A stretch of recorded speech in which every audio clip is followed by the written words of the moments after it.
नमस्कार दोस्तों, मैं हूं रविंद्र पारिक और आप देख रहे हैं हमारा यूट्यूब चैनल।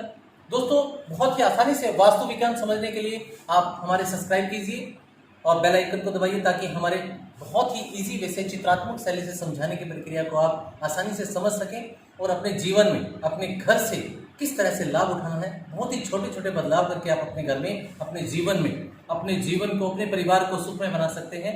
इसके लिए हमारा ये प्रयास है। दोस्तों, हम समझते हैं वास्तुशास्त्र कैसे लागू होता है और किस समय हमें इसका एहसास होता है कि वास्तुशास्त्र हमारे घर में एक्टिव हो गया है, कि कैसे वर्क करता है। इस पर हम चर्चा करते हैं। चित्रात्मक शैली से मैं आपको समझाने का प्रयास करूंगा। दोस्तों, जब हम जिस मकान में हम रह रहे हैं, वर्षों से रह रहे हैं, उसमें यदि 7 माह में, यदि 21 माह में हम रह चुके हैं तो वास्तु कुछ ना कुछ एक्टिव हो चुका होता है। अगर पूर्णतः एक्टिव माने तो 22 साल में वह पूर्ण एक्टिव हो जाता है। यदि वह मकान पुराना हो, जर्जर अवस्था में हो, तो उसमें वास्तु अपना सारा प्रभाव छोड़ चुका होता है।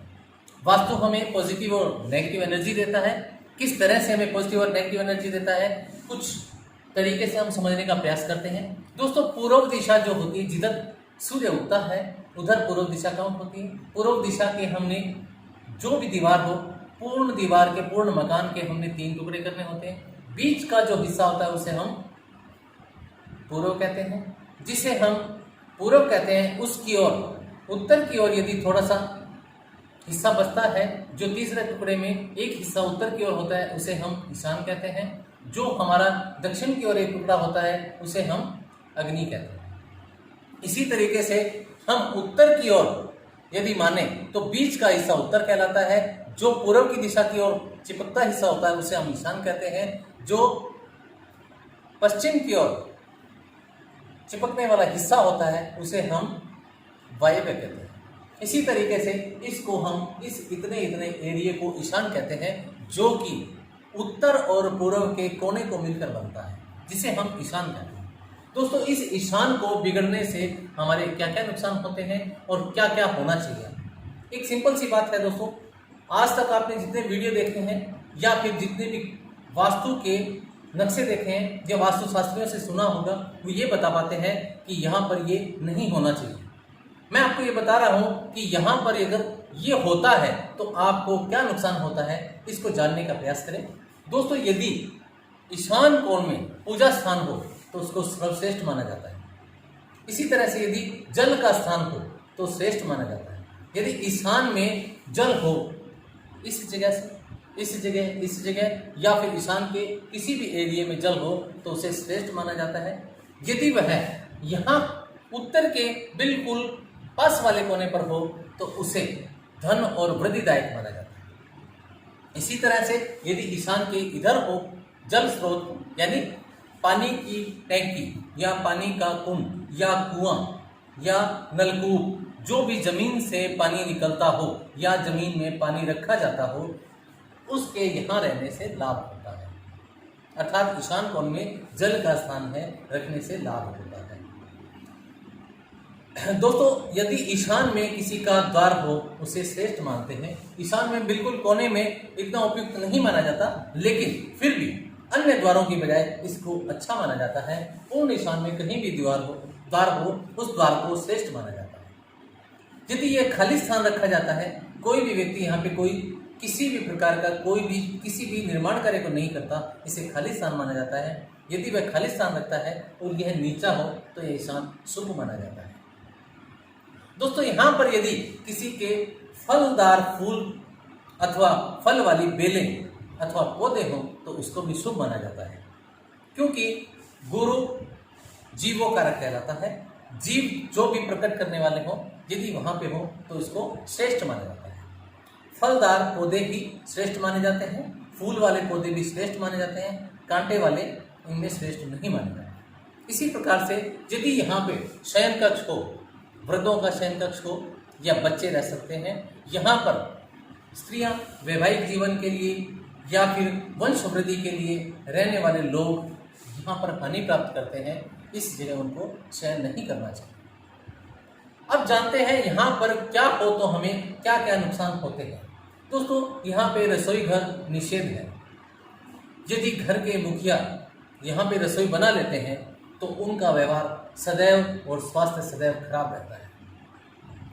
दोस्तों, यहाँ पर टॉयलेट निषेध है। यदि मुखिया व घर की स्त्रियां टॉयलेट बना हो तो अकारण ही किसी न किसी बदनामी को झेलना पड़ेगा। व्यक्ति यदि मुखिया है, यदि यहाँ पे इस ईशान में कहीं भी टॉयलेट है तो उस व्यक्ति का मनोस्थिति अपसेट रहेगी, उसके विचार अपसेट रहेंगे और वो व्यक्ति जब भी किसी से बात करेगा तो उससे निकलने वाले जितने भी अवसाद होंगे, गुस्सा और अवसाद, उसके दिमाग में अपसेटिंग सदैव बनी रहेगी। शीतलता, शांत उसका मन या दिमाग नहीं रह सकता। दोस्तों, इसी स्थान पर यदि सेफ्टी टैंक हो, पानी का टैंक हो, सेफ्टी टैंक हो, यानी गंदा नाली का पानी या फिर किसी तरह की गंदगी यहाँ भरी जाती हो, इसको हम सेप्टिक टैंक बोलते हैं। जिस सेप्टिक टैंक के कारण मुखिया के शुगर या शुगर से संबंधित अन्य बड़े रोग होने की संभावना है। दोस्तों, यहाँ पर यदि किसी का पूजा स्थल हो और पूजा स्थल के ऊपर, छत के ऊपर परछती बनाकर उसके अंदर कुछ सामान या अपनी कीमती चीजें रखी हो तो उस मुखिया का भी अपसेट रहेगा विचार, उसके वैचारिक मतभेद रहेंगे। भले वो घर के सदस्यों में अपने विचार रखे तो भी उसमें मतभेद पैदा होंगे। दोस्तों, यहाँ पर यदि किसी का अंडरग्राउंड हो, जमीन में तहखाना हो, तो भी उसके लिए इतना बढ़िया नहीं रहता। वो व्यक्ति सदैव कोई ना कोई अपने घर वालों से कोई भेद छुपा कर रखता है। दोस्तों, यहाँ पर यदि सीढ़ियाँ हों तो मुखिया सदैव किसी न किसी व्याधि से दबा रहता है और वो उबरने के प्रयास करता है। अनेक चिंताएं उसको घेर लेती हैं। जितने भी विकास करने होते हैं उनमें जाकर अंतिम सिरे पर जाकर अड़चनें पैदा होती हैं। ऐसा वास्तु का प्रभाव है, ऐसा हमने देखा है, ऐसा पाया है। इसी क्रम में मैं आपको कुछ ग्रामीण परिवेश के लोगों के लिए कुछ चीज़ें बताऊंगा। यदि किसी व्यक्ति के घर में कहीं भी जैसे भट्टी, चूल्हा या फिर बड़ा अग्नि का कोई भी तंदूर वगैरह बनाकर आग जलाई गई हो और काफ़ी दिनों तक रखा गया, जैसे शादियों विवाहों में ग्रामीण परिवेश में लोग ऐसा करते हैं, ऐसी जगहों पर अचानक उसमें मिट्टी डालकर उसको बंद कर दिया जाता है। उसमें जली हुई राख और आग तथा कोयले पड़े रहते हैं। ऐसी जगह पर कोई व्यक्ति मकान बना ले या फिर घर बना ले या फिर उसकी जगह रहने लग जाए या फिर वहाँ पशु बांधे या दुधारू पशु बांधे, गाय, भैंस, कुत्ता, बैल कुछ भी बांधे, उनको नुकसान रहता है। मृत्युतुल्य कष्ट आते हैं, उनके दूध कम हो जाता है। यदि वह पशु दुधारू हैं तो दूध की कमी आएगी, अन्यथा मरणोतुल्य कष्ट होते हैं। कई बार पशु देखने में आया कि मर ही जाते हैं। अतः ऐसी जगहों को खोद कर उनके नीचे से वो मिट्टी, जली हुई मिट्टी को निकाल कर उन्हें शुद्ध मिट्टी भर के उस जगह पर पशुओं को बांधना चाहिए। घर के किसी भी कोने में ऐसा हो तो उन लोगों को ये प्रयास करना चाहिए। दोस्तों, वास्तु निर्माण में हमने देखा है कि मोस्टली जो ज़्यादातर लोग जो बताते हैं वो ये बताते हैं कि वास्तु, उक्त मकान का वास्तु ये फल दे रहा है, उक्त मकान का वास्तु वो फल दे रहा है। जबकि वास्तु में देखने लायक हमारा मकान जिसका हम वास्तु देख रहे हैं उसके सामने वाले मकान को भी देखना पड़ता है। उसी से भी वास्तु का हमारे को फायदा और नुकसान भी मिलता है। इसी तरह से वास्तु शास्त्री यदि चेक करे तो उस भवन का जिसका वो वास्तु चेक कर रहा है उसके सामने, उसके पड़ोस में, उस घर के द्वार के आगे खंबा, पेड़ या फिर पड़ोसी के भूखंड का कचरा आदि नहीं होना चाहिए।